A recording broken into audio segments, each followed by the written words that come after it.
கொல்கத்தா பாலியல் வன்கொடுமை வழக்கில் சஞ்சய் ராய் குற்றவாளி என்று தீர்ப்பு வழங்கப்பட்டிருக்கிறது. சஞ்சய் ராயின் தண்டனை விவரங்கள் திங்கட்கிழமை அறிவிக்கப்படும் என்றும் நீதிமன்றம் குறிப்பிட்டிருக்கிறது. முன்னதாக கொல்கத்தாவில் மருத்துவ மாணவி பாலியல் வன்கொடுமை செய்யப்பட்டு கொல்லப்பட்டிருந்தார்.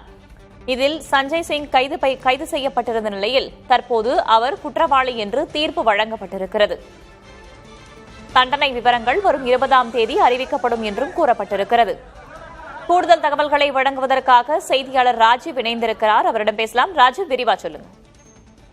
விதோலி ஆர்ஜி கர் மருத்துவமனையினுடைய பெண் மருத்துவர் பாலியல் ரீதியாக துன்புறுத்தப்பட்டு கொடூரமாக கொலை செய்யப்பட்ட அந்த வழக்கில் கைது செய்யப்பட்டு குற்றவாளியாக கைது செய்யப்பட்டிருக்கக்கூடிய சஞ்சய் ராய் என்பவர் குற்றவாளி என நீதிமன்றம், சிபிஐனுடைய சிறப்பு நீதிமன்றம், அமர்வு நீதிமன்றம் தீர்ப்பை வழங்கியிருக்கின்றார்கள். குற்றவாளி என நிரூபணமாகி இருக்கக்கூடிய நிலையில் அவருக்கான தண்டனை விவரங்கள் 20ஆம் தேதி அறிவிக்கப்படும் என்று நீதிமன்றம் தெரிவித்திருக்கின்றது. ஏற்கனவே இந்த வழக்கில் கடந்த ஆண்டு அக்டோபர் இந்த கூடுதல் நீதிமன்றத்தில், மேஜிஸ்ட்ரேட் நீதிமன்றத்தில் சமர்ப்பிக்கப்பட்ட 45 பக்க குற்ற பத்திரிகையில் அவருக்கு எதிரான பல்வேறு ஆதாரங்கள், இந்த குற்றத்தில் அவர் ஈடுபட்டதற்கான ஆதாரங்கள் நிரூபிக்கப்பட்டிருந்தது. சிபிஐ அதிகாரிகள் அந்த விசாரணை மேற்கொண்டு வந்திருந்த நிலையில் அவர் 45 பக்க குற்றப்பத்திரிகை சமர்ப்பிக்கப்பட்டது. குறிப்பாக சஞ்சய் ராயினுடைய அந்த ஜீன்ஸ் மற்றும் அந்த காலணிகளில் உயிரிழந்த பெண்ணின் ரத்த படிவங்கள் காணப்பட்டிருந்ததாகவும், அதே போல சஞ்சய் ராயினுடைய இயர்போன்கள் அந்த சம்பவம் நடந்த அந்த பகுதியில் கண்டெடுக்கப்பட்டதாக அந்த குற்ற பத்திரிகையில் தெரிவிக்கப்பட்டிருக்கின்றது. மட்டுமல்லாமல் இந்த சம்பவத்தை தொடர்ந்து பல பேரிடம் சிபிஐ தீவிர விசாரணையான மேற்கொண்டிருந்தார்கள். குறிப்பாக அந்த மருத்துவமனையினுடைய முன்னாள் முதல்வர் கைது செய்யப்பட்டிருந்தார். அதே போல காவல்துறையினுடைய உயர் அதிகாரி ஒருவர் கைது செய்யப்பட்டு விசாரணைக்கு உட்படுத்தப்பட்டிருந்தார். அதே போல சக ஊழியர்களிடமும் விசாரணையானது மேற்கொள்ளப்பட்டிருந்தது.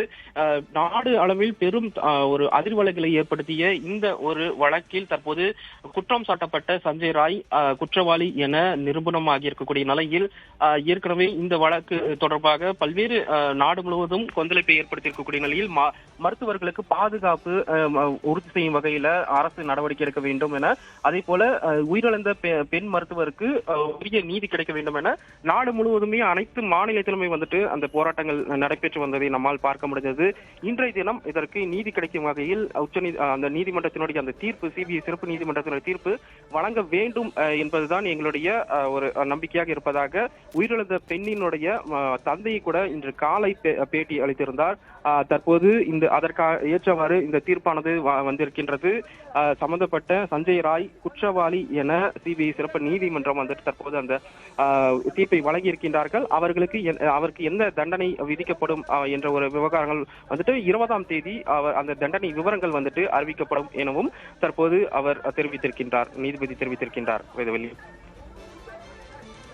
கொல்கத்தா வழக்கில் குற்றவாளிக்கு வரும் 20ஆம் தேதி தீர்ப்பு வழங்கப்படும் என்றும் அறிவிக்கப்பட்டிருக்கிறது. விரிவான தகவல்களுக்கு நன்றி ராஜீவ்.